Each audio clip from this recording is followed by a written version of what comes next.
आज की इस वीडियो के अंदर लेसन नंबर 3 में भ्रूणकोश यानी एंडोस्पर्म की संरचना, उसकी विकास और एम्ब्रियो की संरचना और विकास के बारे में पढ़ेंगे। ठीक है, देखिएगा जैसा कि पीछे हम जान चुके हैं, एंडोस्पर्म यानी भ्रूणकोश मादा युग्मकोद्भिद के यानी भ्रूणकोश के अंदर जो त्रिगुणित प्राथमिक केंद्रक बनता है उसके द्वारा विकसित होता है। आपको इतना याद रखना है, त्रिगुणित प्राथमिक भ्रूणकोश जो केंद्रक होता है, भ्रूणकोश केंद्रक, इसके द्वारा भ्रूणकोश का विकास होता है। भ्रूणकोश का विकास होता है, कहने का मतलब यह है जो भ्रूणकोश है वो त्रिगुणित संरचना है। बहुत अच्छी खास बात याद रखनी होगी, भ्रूणकोश त्रिगुणित स्ट्रक्चर है, एंजियोस्पर्म में हम पढ़ रहे हैं। ठीक है, और ये प्राथमिक भ्रूणकोश केंद्रक कैसे बना था इसका हमें पता है। दो केंद्रक तो द्विगुणित अवस्था में कायिक केंद्रक जो भ्रूणकोश में थे और दूसरा इसके साथ एक कायिक केंद्रक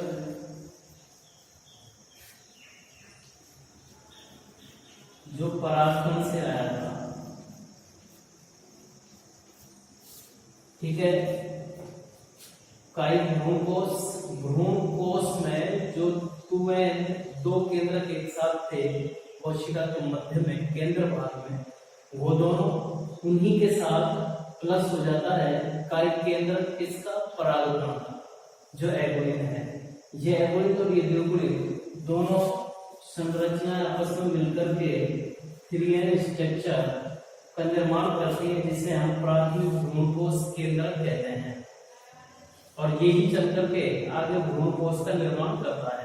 ठीक है, अब देखिएगा हमें भ्रूणकोश को ही समझना है प्रारंभ में, फिर आगे चर्चा करेंगे इस एम्ब्रियो के डेवलपमेंट के बारे में। तो देखिएगा ये भ्रूणकोश केंद्रक, अब मैं आपको चित्र के द्वारा थोड़ा सा समझने की कोशिश करना होगी।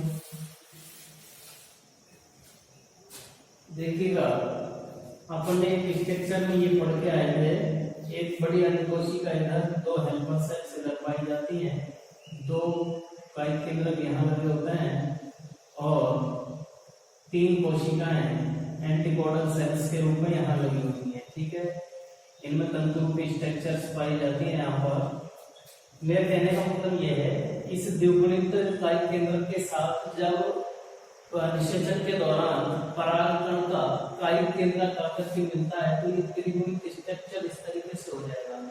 ठीक है, और जो जनक केंद्रक आकर मिलता है वो अंडकोशिका से मिलता है, जो आगे चलकर जायगोट बना देगी। लेकिन जो ये त्रिगुणित स्ट्रक्चर बनी, ये क्या है, प्राथमिक भ्रूणकोश केंद्रक है।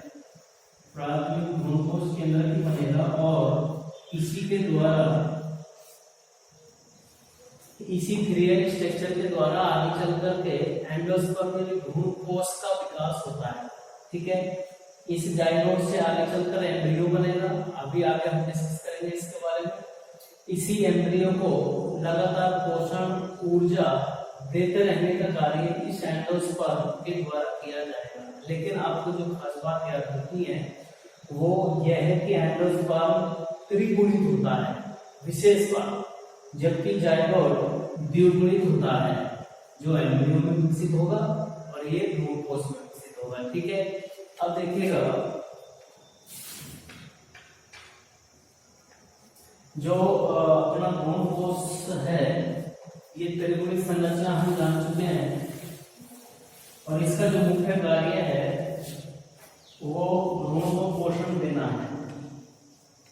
भ्रूणकोश का जैसा नाम है, भ्रूण को पोषण प्रदान करना, भ्रूण को पोषण प्रदान करना, ये काम भ्रूणकोश का स्पेशली है। ठीक है।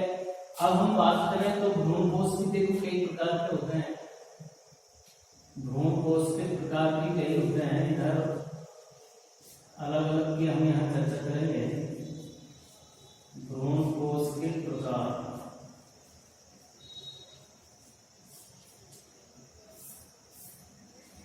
देखिएगा भ्रूण कोश में विकास के हिसाब से अलग अलग प्रकार हैं। जनरली हम जो पढ़ते हैं वो मुक्त केंद्र की भ्रूण कोश होता है, एक कोशिकीय भ्रूण कोश होता है और एक अलग ही टाइप का इन दोनों के बीच का लगभग उसका हेलोवियर भ्रूण कोश होता है। तो मैं यहाँ मुक्त केंद्र की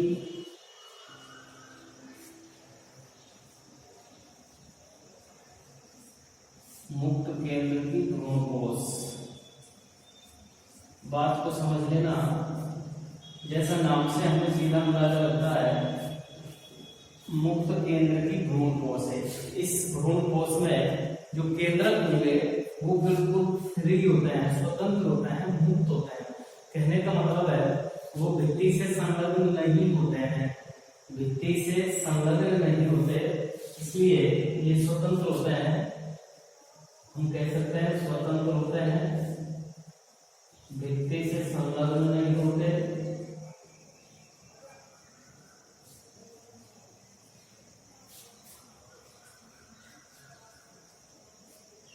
भित्ति से संलग्न नहीं होते हैं, ठीक है। और ऐसे मुक्त केंद्र के भ्रूण कोश में जो भ्रूण कोशीय पदार्थ है वो लगभग तरल अवस्था में पाया जाता है, तरल पदार्थ के रूप में पाया जाता है।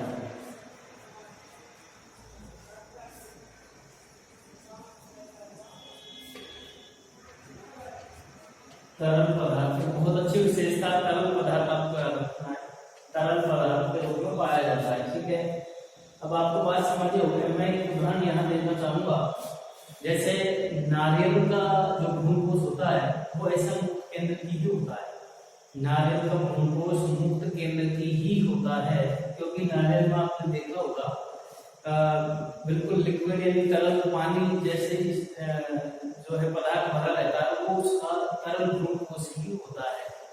नारियल में जो पानी भरा हुआ होता है कच्चे नारियल में वो उसका तरल भ्रूण कोश है, लेकिन फ्री स्वतंत्र है, भित्ति से संलग्न नहीं होता, कोशिकाएं भित्तियां नहीं होती हैं, इसलिए जो है वो लिक्विड फेज में पाया जाता है। और ऐसा स्वतंत्र रूप से पाया जाने के कारण होता है, इसलिए तरल प्रकार का भ्रूण कोश वहां पर होता है जो मुक्त केंद्र की ही है। नारियल इसका बहुत अच्छा उदाहरण है, जैसे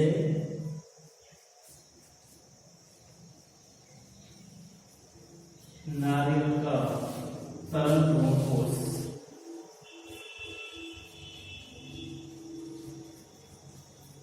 आपको इतना याद रखना है, नारियल में जो पानी है कच्चे नारियल में वो इसका भ्रूण कोश ही है। अभी तरल अवस्था में तो तरल प्रकार का भ्रूण कोश होगा, क्योंकि मुक्त है, केंद्रक स्वतंत्र अवस्था में पाए जाते हैं, कोशिकाओं से भित्ति के साथ कोशिकाएं संलग्न नहीं होती है, केंद्रक संलग्न नहीं होते हैं, इसलिए स्वतंत्र रहते हुए लिक्विड फॉर्म में ये उपस्थित होते हैं। तो इस प्रकार का मुक्त केंद्र के भ्रूण कोश से हम कहेंगे। बहुत अच्छा उदाहरण नारियल का तरल भ्रूण कोश है, बहुत अच्छा आपने देखते भी है, देखा होगा सभी ने। ये है एक दूसरा प्रकार हम देखें तो वो होता है कोशिकीय।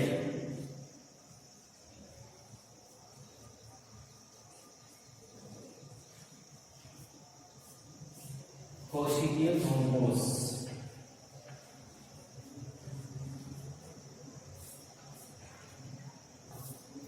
जैसा नाम से हमें सीधा समझ में आता है, कोशिकीय भ्रूण कोश का मतलब यहाँ क्या होगा, जो केंद्रक बनेंगे भ्रूण कोश के अंदर वो केंद्रक कोशिकाओं का रूप धारण करके, कोशिकाओं के रूप में बदल करके जो है भित्ति पर संलग्न हो जाते हैं, भित्ति पर संलग्न हो जाते हैं। कहने का मतलब जो केंद्रक हैं वो स्वतंत्र नहीं होते हैं, केंद्रक स्वतंत्र नहीं होते हैं, अर्थात ये केंद्रक क्या काम करते हैं, कोशिकीय फॉर्म में आने के पश्चात भित्ति के साथ संलग्न अवस्था में पाए जाते हैं, मुक्त या स्वतंत्र नहीं रहते हैं, इसलिए ये तारक भी नहीं होगा।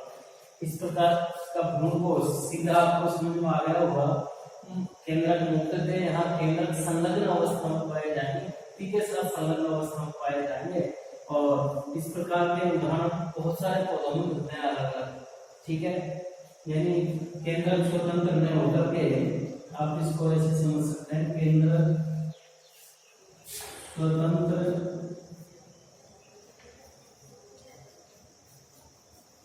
स्वतंत्र नहीं होते हैं, बल्कि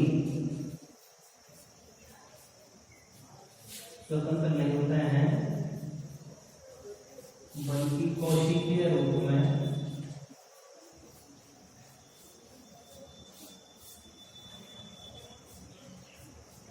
भित्ति के साथ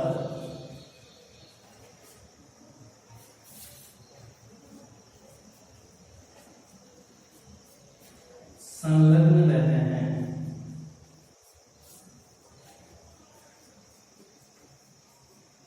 ठीक है। और एक तीसरा प्रकार हमारे पास है जिसको हेलोबियम कहा जाता है।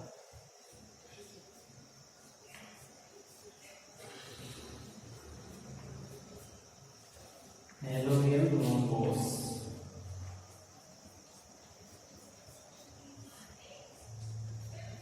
ये ठीक है। हेलोबियम में देखिए कंडीशन क्या होती है, इन दोनों से मिलती जुलती कंडीशन है। कहने का मतलब इन दोनों प्रकार के ब्रोंकोसों की मध्यस्थता वाला लक्षण रखता है ये हेलोबियम ब्रोंकोस। इसमें एक्चुअल में क्या होता है, जो केंद्रक होते हैं कुछ विभाजनों के बाद विभागीय छोर वाले जो केंद्रक होते हैं वो भित्ति के साथ संलग्न हो जाते हैं, और बीजांड वाले सिरे वाले जो होते हैं वो स्वतंत्र रहते हैं। कहने का मतलब कुछ केंद्रक स्वतंत्र अवस्था में पाए जाते हैं, जैसे इसकी विशेषता थी, जबकि कुछ केंद्रक कोशिकीय के रूप धारण करके भित्ति के साथ संलग्न अवस्था में पाए जाते हैं, जैसा इस वाले की विशेषता थी। तो कहने का मतलब यह है हेलोबियम ब्रोंकोस जो है इन दोनों की मध्यस्थता का गुण रखता है, इन दोनों के बीच के का लक्षण रखता है। ठीक है। इस प्रकार का जो ब्रोंकोस है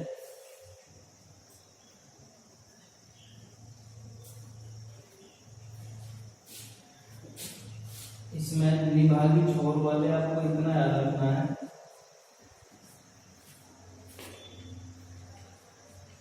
निभागी छोर वाले के अंदर होते हैं मुक्त,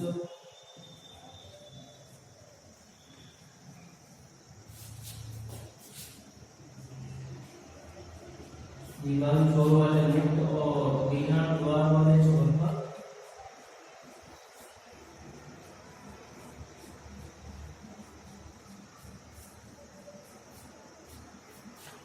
हो जाएंगे।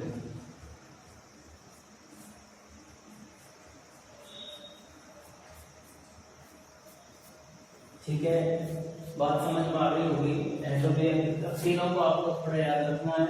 मुक्त केंद्रक में जो केंद्रक है वो बिल्कुल फ्री होंगे, इसलिए तरल अवस्था में पाया जाएगा, संलग्न अवस्था में नहीं होंगे, लगे नहीं होते हैं।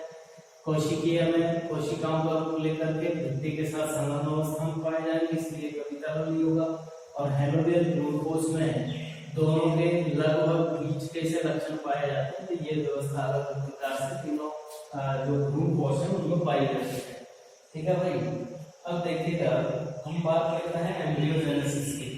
ये तो ब्रोंकोस की प्रकार और संरचना के बारे में हमने देखा, और देखिएगा कार्य विशिष्ट रूप से भ्रूण को पोषण प्रदान करना है। विस्तार से हम चर्चा करेंगे भ्रूण को पोषण किस तरीके से, क्योंकि भ्रूण में निलंबन को आगे अभी हम नेक्स्ट पॉइंट में देखते हैं यहाँ पर। तो इसको थोड़ा सा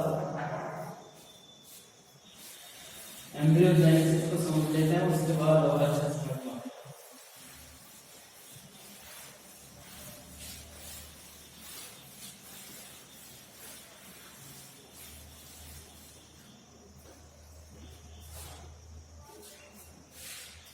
देखिए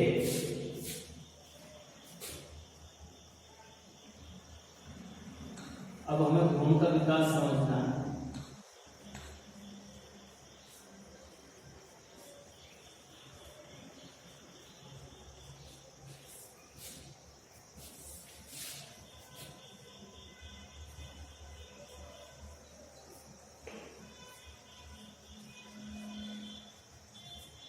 एम्ब्रियोजेनेसिस, ठीक है।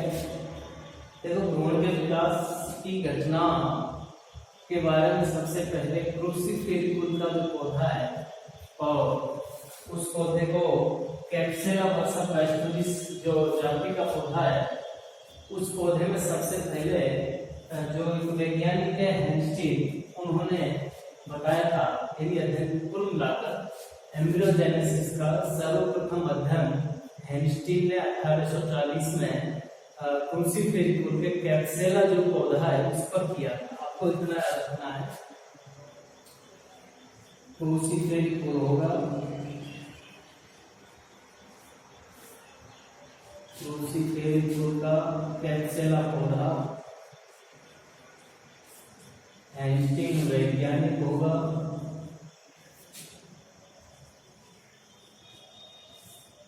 और 1840 में उन्होंने काम किया था। ठीक है भाई, शॉर्ट में आपको याद रखना है भ्रूण का विकास के बारे में। क्रूसिफेरिकुल के कैप्सुला पौधे पर सबसे पहले हेंस्टीन ने 1840 में काम किया था, जानकारी जुटाई थी। ठीक है, अब देखिएगा भ्रूण के विकास की हम बात करें तो जैसे हम पीछे से चर्चा करते आ रहे हैं, यहाँ पर एक एग सेल, मादा युग्म, हेल्पर सेल्स, 2 सेल और इधर 3 कोशिका। ये एक कंडीशन हम पहले से पढ़ते चले आ रहे हैं। इसमें देखिए स्थिति ये होती है, परागमणि इस प्रकार से आएगी और बीजाणु द्वार वाले सिरे से प्रवेश कर जाती है। ठीक है, जिसमें केंद्रक 2 पाए जाते हैं, एक जनन केंद्रक है और ये काइल केंद्रक है। स्थिति हम पीछे ये पढ़ के आए थे, ये परागण का ये नवजनन केंद्रक मादा के इस अंड कोशिका के साथ संयुग्मन करता है, यानी जुड़ता है। और जुड़ता है तो घटना निषेचन कहलाती है, लेकिन बनने वाली जो प्रथम कोशिका होती है उसको हम जाइगोट बोलते हैं। जाइगोट का निर्माण होगा जो 2n कंडीशन हो। इधर दूसरा जो काइल केंद्रक है परागण का, ये इन डबल केंद्रकों के साथ संलग्न हो जाएगा। ठीक है, संलग्न हो जाएगा तो यहाँ पर 3n वाली स्थिति में प्राथमिक भ्रूणकोश केंद्र बनेगा, प्राथमिक भ्रूणकोश केंद्र। ठीक है, एंटीपोडल सेल्स जो निभागी छोर पर पाई जाती है, इनका अपना कोई विशेष रोल नहीं होता। निषेचन के तुरंत पश्चात ये अपहासित हो जाती है, डिजेनरेट हो जाती है, नष्ट हो जाती है। ठीक है, अब देखिएगा हमें भ्रूण का विकास समझना है। इन दोनों स्थितियों में अपन बात करें तो भ्रूण बनेगा किससे, जहां पर मेल और फीमेल गैमेट्स कॉन्जुगेट हुए हैं, दोनों मेल और फीमेल गैमेट्स जहां दोनों मिले हैं और द्विगुणित पहली कोशिका का निर्माण किया है, अर्थात जाइगोट का। उसी जाइगोट के द्वारा आगे चलकर के एम्ब्रियो का विकास किया जाता है, निर्माण किया जाता है। ठीक है, अच्छा, इसका मतलब ये जो जाइगोट बना हुआ है, इससे एम्ब्रियो का विकास होना है। इस विकास के लिए लगातार जो पोषण, जो ऊर्जा चाहिए, वो इस भ्रूणकोश से मिलती रही। ठीक है, अब हमें भ्रूण का विकास समझना है। ये कोशिका है जिसका नाम जाइगोट है। कंडीशन ये होती है, इस जाइगोट में लगातार संसूत्री विभाजन चलेंगे, म्यूटेटिक सेल डिवीजन चलता है, तो नंबर ऑफ सेल इंक्रीज होती है, कोशिकाओं की संख्या लगातार बढ़ेगी। कोशिकाओं की संख्या बढ़ती है तो बीजपत्र आधार, बीजपत्र, प्रांकुर, मूलांकुर, बीज जोड़, बीज आवरण, इन सब का निर्माण हो जाता है, एम्ब्रियो विकसित हो जाएगा। इसी को हम थोड़ा समझने के लिए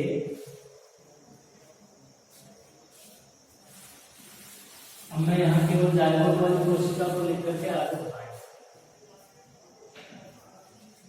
हमने कहा है कि जाइगोट वाली कोशिका से एम्ब्रियो का निर्माण होता है, ये जाइगोट है। इसी से एम्ब्रियो का विकास होना है। ट्रांसवर्स सेल डिवीजन चलेगा, अनुप्रस्थ कोशिका विभाजन होगा, तो 2 कोशिकाएं यहाँ बन जाएंगी। एक को शीर्षस्थ कोशिका एपिकल सेल और एक को बेसल आधारित कोशिका। एक आधारित कोशिका बनाएंगे, दूसरी एपिकल सेल बनाएंगे। ठीक है, अगला सेल डिवीजन चलेगा तो इसमें अनुदैर्ध्य या लंबवत लॉन्गिट्यूडिनल सेल डिवीजन होगा और इसमें ट्रांसवर्स ही होगा। तो कंडीशन इस प्रकार से आ जाएगी। स्थिति कोशिकाओं के हम ये दिखाएंगे। ये वाली कंडीशन एम्ब्रियो की आ जाएगी 4 सेल वाली। आगे स्थिति जब हम सेल डिवीजन को आगे बढ़ाते हैं तो एम्ब्रियो की जो पोजीशन आती है वो 8 कोशिकाओं वाला गोलाकार लगभग, और इस तरीके से यहाँ लंबक में कोशिकाएं मिलेंगी।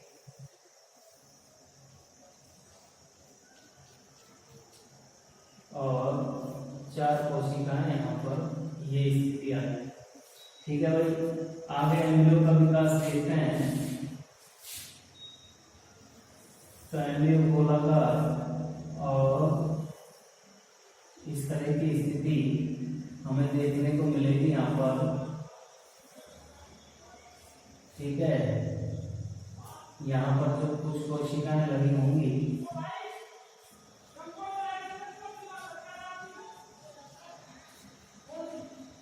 इस प्रकार की जो कंडीशन पाई जाती है, यहाँ पर भी कोशिकाएं लग जाएंगी और यहाँ पर निलंबक की कोशिकाएं लगी होंगी। ठीक है, ऐसी कंडीशन एम्ब्रियो की आती है। यही एम्ब्रियो अगली स्टेज पर हृदय की जैसी शेप को हासिल कर लेता है। इस प्रकार की कंडीशन आती है। एक बड़ी कोशिका यहाँ पर पाई जाएगी और यहाँ पर अनेक कोशिकाएं इस प्रकार से लगी होंगी।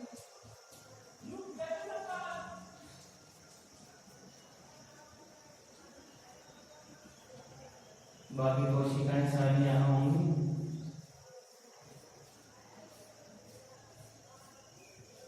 इस प्रकार से कंडीशन जो है पाई जाती है।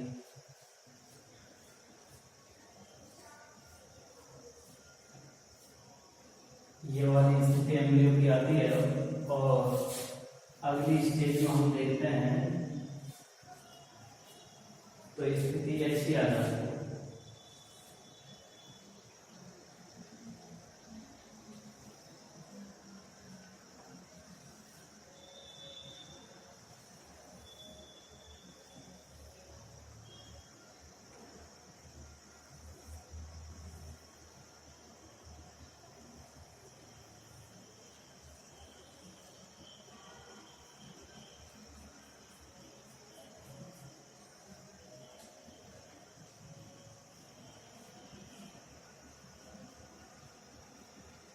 यहाँ पर बीज पत्र हैं जिनमें कोशिकाएं इस प्रकार से लगी होंगी।